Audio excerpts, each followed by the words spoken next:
ओम नमः शिवाय। श्री शिव महापुराण वायव्य संहिता अध्याय 11 सृष्टि प्रारंभ वर्णन। ऋषि बोल्या, हे वायुदेव, हवे सर्व मन्वंतर તેમજ કલ્પ તથા એ મન્વંતરોમાં આ કલ્પોમાં થનાર સર્વ પ્રતિસર્ગનું વર્ણન સંભળાવો। વાયુદેવ બોલ્યા, હે ઋષિઓ, સાંભળો। સર્વપ્રથમ બ્રહ્મા ઉત્પન્ન થયા છે। એનો એક દિવસ થતાં 14 મન્વંતર થાય છે। અસંખ્ય હોવાને લીધે એ મન્વંતરોનું પૂર્ણ રૂપથી જ્ઞાન થઈ શકતું નથી। હવે હું આ સમયના કલ્પની પ્રવૃત્તિને ઉદાહરણ સહ સંભળાવું છું। આ લોકોએ અન્ય કલ્પોની કલ્પના એના પ્રમાણે કરવી। હવે આ સમયે 12 કલ્પ છે, એમાં પણ 14 મન્વંતર છે। એમાં 7નું નામ સ્વયંભુવ છે તથા બીજા 7નું નામ સાવર્ણિક છે। આ 14માંથી 7મો વૈવસ્વત મનુ પ્રવર્ત છે। સર્વ મન્વંતરોમાં એક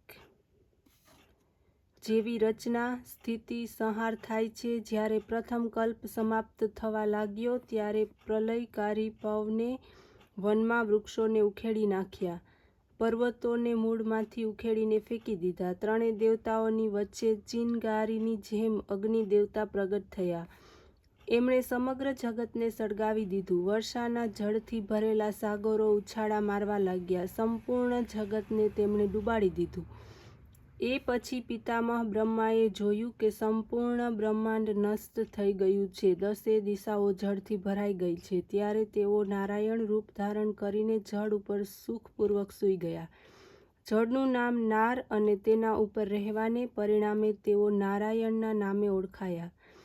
જ્યારે સૃષ્ટિનો આદિકાળ આવે છે તો શ્રુતિઓ જે પ્રમાણે ઈશ્વરને નિંદ્રામાંથી જાગૃત કરે છે એ જ પ્રકારે યોગમયી નિંદ્રામાં સૂતેલા ત્રિદિશાધિપતિ બ્રહ્મારૂપ શિવને પણ સવાર થતાં 2 હાથ જોડીને સ્તુતિ કરતા જનલોક નિવાસી સિદ્ધ લોકોએ જાગૃત કર્યા। એ પછી નિંદ્રાનો ત્યાગ કરીને જળ શૈયા ઉપર બેઠેલા તેઓ ચારે બાજુ જોવા લાગ્યા। આશ્ચર્યમાં પડીને વિચારવા લાગ્યા, તે બ્રહ્મા તો હતા જ। ત્યારે તેમણે પોતાના જનક ત્રિલોચન શિવજીનું સ્મરણ કર્યું। એનાથી એમને જ્ઞાન થયું કે પૃથ્વી જળમાં ડૂબી ગઈ છે। એને કાઢવાને માટે વરાહ રૂપનું સ્મરણ કર્યું।